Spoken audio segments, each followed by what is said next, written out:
and today we will be speed building and reviewing the LEGO Harry Potter Hogwarts Clock Tower Accio Box! So this is the Hogwarts Clock Tower. It looks pretty awesome from first glance, and hopefully once I get it out of the box. This is set number 75948. It's for ages 9 plus and part of the Wizarding World set. This is like the group of sets of Harry Potter and Fantastic Beasts.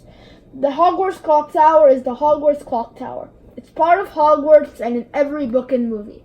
But the setting is the U-Ball in the Goblet of Fire. You can see they're all in like their dress robes, tuxes, and dresses.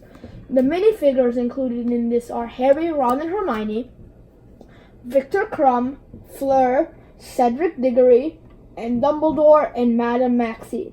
So now let's take a look at the back of the box. So this set is 2 towers. You have the main tower, which is 3 stories tall, then a different tower on the side. The main tower has features which you can control the clock, and you can put the minifigures like they're sleeping. The second tower has, like at the top, which resembles the sword of Gryffindor. It has a Christmas tree because this scene takes place in winter, and then a little add-on on the side which when you spin it makes them look like they're dancing, and then some boxes showing some other features. So without further ado, let's open the box. So I just got it out of the box. It has bag 1, bag 2, bag 3, bag 4, bag 5, bag 6, an octagonal base plate, which I'm assuming is going to be used for that little dancing piece. And then we have an instructions booklet with some stickers in it. So without further ado, let's build this.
Building it and it looks awesome. Now let's get into the minifigures.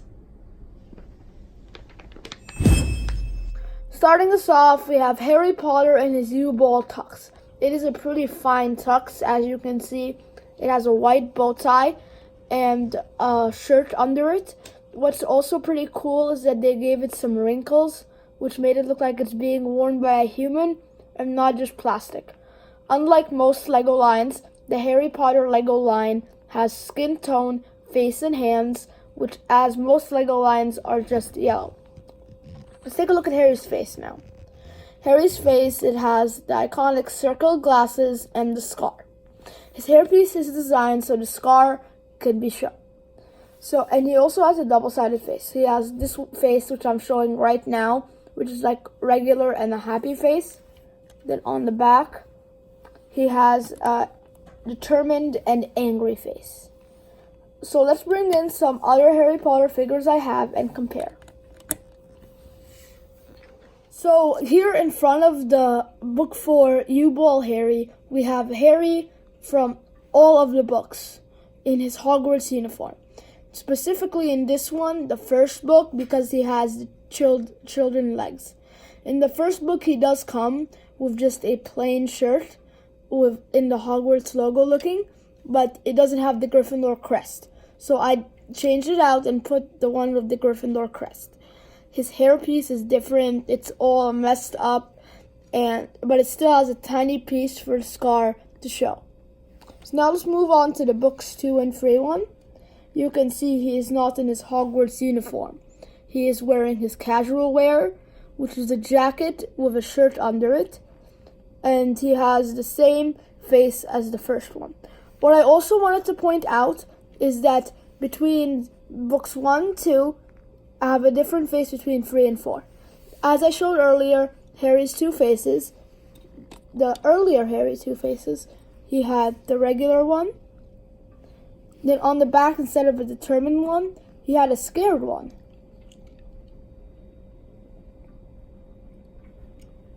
So this is books 2 and 3. So then we have the updated version from book 3. This is when they added more Harry Potter sets and they made an updated version of book 3. Same concept, jacket, just a little different details, so they are in the same thing. Same hairpiece as the first two, but he has the same face as the one from the Goblet of Fire. So yeah, that's pretty much it for Harry. Okay, so here we have Ron and his Goblet of Fire tux. Ron didn't really like his tux, because as you can see, it's not that new, and as he described it, ancient. And because of this tux, he has a pretty disgusted face, and it also produced one of my favorite scenes from the Harry Potter movies. Play it! Ron from the U-Bowl, we have Ron in his school uniform, like Harry from book 1. He has the shorter legs, and as I was talking about earlier with Harry, how I substituted the chest for the one of the Gryffindor logo, this is the one without the Gryffindor logo. Ron in book 1, 2, and 3 looks more innocent than the one from book 4. He has shorter hair, and the one from book 4 is longer and better styled. So now let's move on to Ron from books 2 and 3. Here we have Ron from books 2 and 3. He has the same concept as Harry, his casual clothes and not in his uniform. So let's take a look at Ron's other face. Like Harry from books 1 and 2, he has the other side of his face a scared face. Now I don't have the updated version of Ron from book 3, but I will put a picture on the screen. He does have a red shirt under with a dark red sweater, which makes it look pretty cool. I love red. And he has some gray pants, and I think it looks like a pretty awesome casual design for Ron. So now let's move on to Hermione. So here we have Hermione in her fancy dress. What I found weird about this figure, that instead of giving her the leg piece, which is used for robes/dresses, they gave her a brick-built dress. I still think it looks pretty cool, but I'm just curious why Lego did this. She has a very pink dress, which I think really matches Hermione. She has a face that looks pretty awesome, like I am the one, the one, the one, the one. And I just want to talk about her hairpiece and how awesome it is. So at the front, it has a regular hairpiece, but at the back, Lego took the time to make the bun and make the braids coming down from it. So now let's take off the hairpiece and see Hermione's other face. Hermione's other face is like an angry, how dare you face. And I think it looks pretty cool. So now let's compare Hermione to some of the other versions of Hermione. So here in front of Hermione, we have Hermione in her school uniform. Like Ron, it's the plain one without the Gryffindor emblem. I can't compare the hair pieces because she has a special one for the ball in this one. The ones in the earlier books, it makes her look much, much younger, with the eyes are wider, and she looks more innocent. And in the ball one, she has some makeup on. So now let's move on to Hermione books 2 and 3. She does have a hoodie casual, and I think it looks pretty cool. So now let's take a look at Hermione's other face. Just like Harry and Ron, she has the regular face, and then a really, really scared face, which I really enjoy how like you can make stop motions and creative things because they give you the different expressions. Again, like Ron, I don't have the updated version, but I will put the picture on the screen. She does have a pink jacket with a pretty cool detail. They put the time turner on her chest. So here we have Cedric Diggory, who is part of the Hufflepuff house. He is also one of the Tri-Wizard Tournament competitors. Like Harry, he is wearing a nice tux, but they made little details like making the bow tie a different color so they were in the same suit. In this set, Harry, Ron, and Hermione were from year 4, and he's from year 7 in Hogwarts. So that's why he has the full regular legs and they have the special ones. He has some pretty cool slicked brown hair. On one side, he has a regular face, and on the other, he has a really mad face. So now let's speak to Crumb, another one of the Tri-Wizard Tournament competitors. He is not from Hogwarts, he is from a different school called Durmstrang. Instead of wearing a tux, he is wearing Russian formal wear, which I think looks pretty awesome. He has some short-cut black hair, which fits Durmstrang. And one side, he has a very serious face. Then on the other, he has and you can't see his expressions with the beard, so let's take the beard off and see the expressions. Sometimes his head's a little tough. Okay.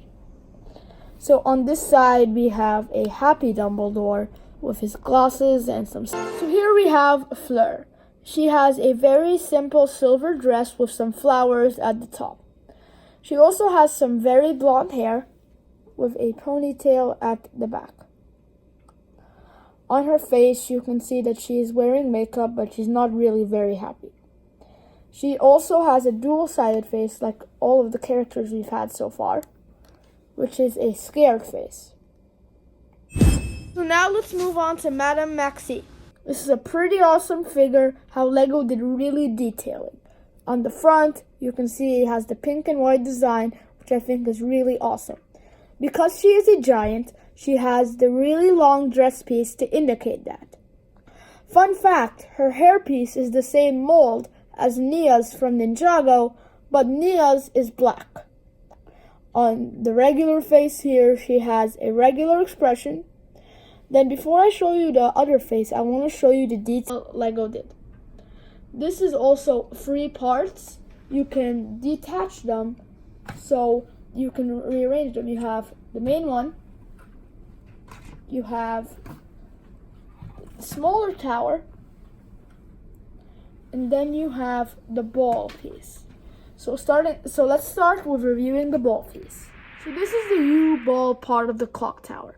It's not just the main part, it has little side features and make it really like a fancy ball. It has 2 tables here with some fancy decorations and really good glass cups.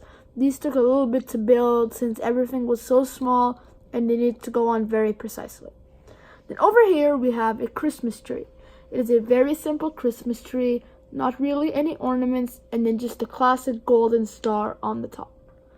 So this piece, which I think is really awesome, what it does is it makes them dance.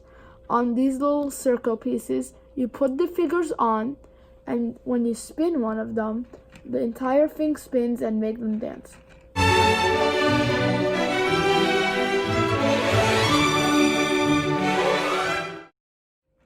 I did include some figures like Hagrid and Professor McGonagall from other sets to give some of them dates, as their dates did not come in their fancy dress robes. So now let's move on to the next part, the secondary tower. It looks pretty accurate to the Hogwarts castle because of the giant turret they gave it on the top. Now let's take a look at the inside.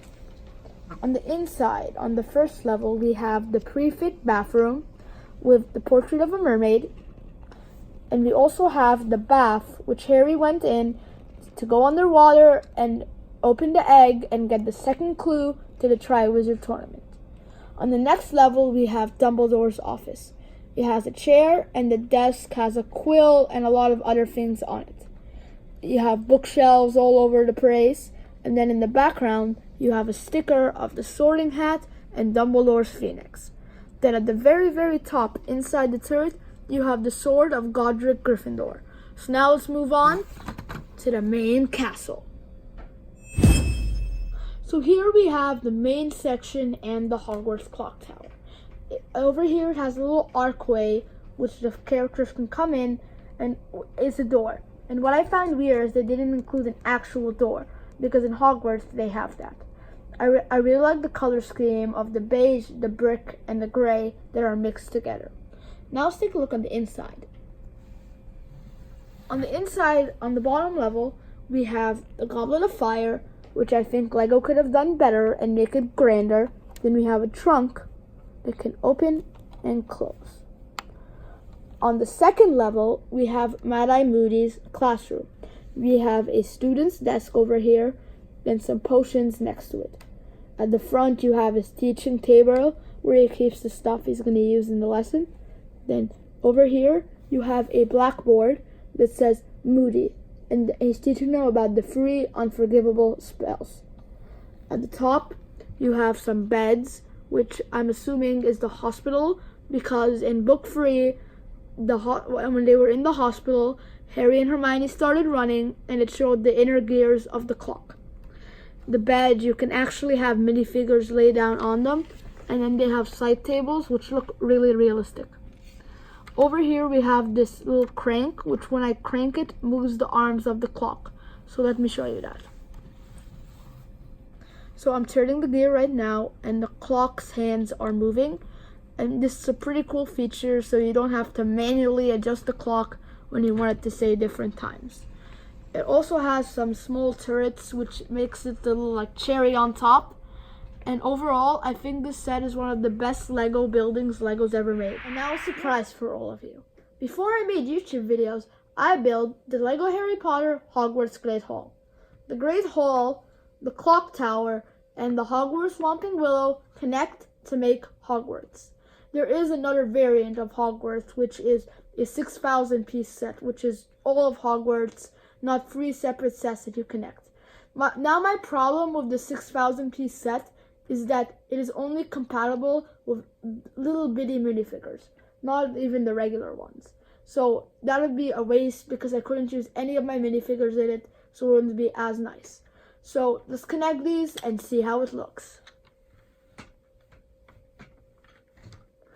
So these are connected. It looks pretty awesome. I won't do a review on the Great Hall. I'll be doing that in a couple videos when I get the third part and review all 3 of them together. Hey guys, Terminator 360 here. Thanks for watching. Make sure to like and subscribe and hit that bell to get notified when I upload my next video. Before we get finished, today is one of my best friend's birthday, so happy birthday in the Queebies. See you next time.